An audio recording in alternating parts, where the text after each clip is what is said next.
Okay, g'day. Well, in the chapter 1 of the first Samuel, we're told about the family of Elkanah and his two wives, Hannah and Peninnah.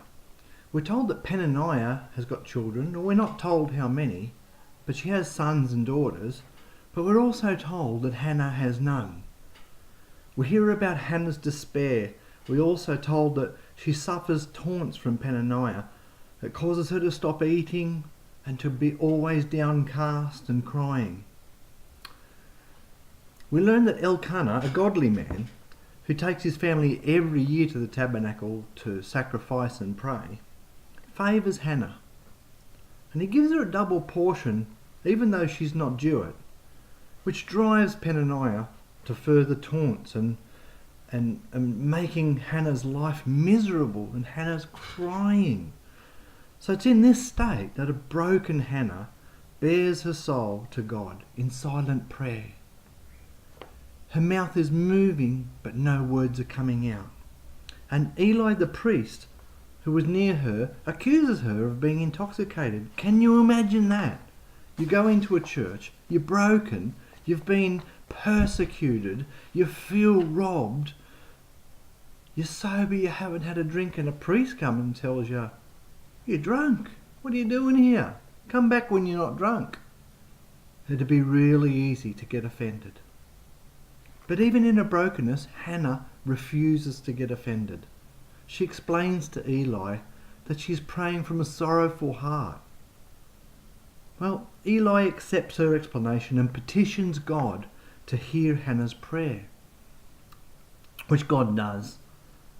And Hannah's womb is opened and she gives birth to Samuel.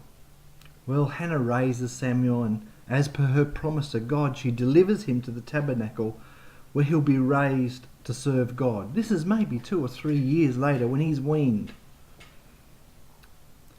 Hannah's song is brought after these events.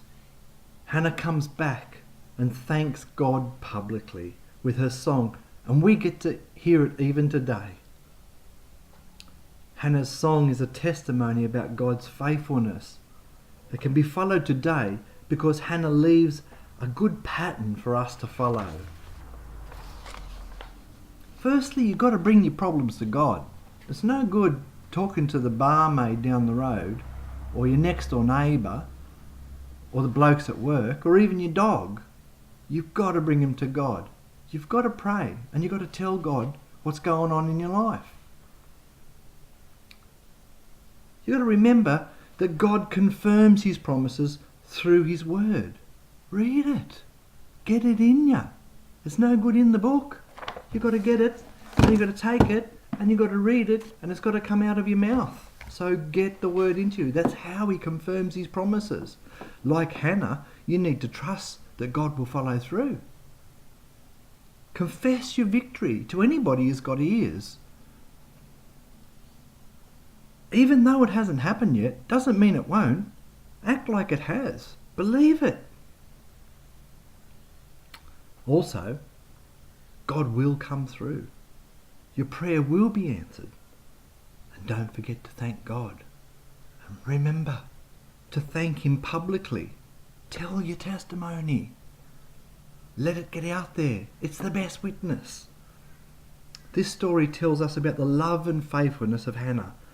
It's a complete contrast to the story that's coming about the hatred and unfaithfulness of Saul.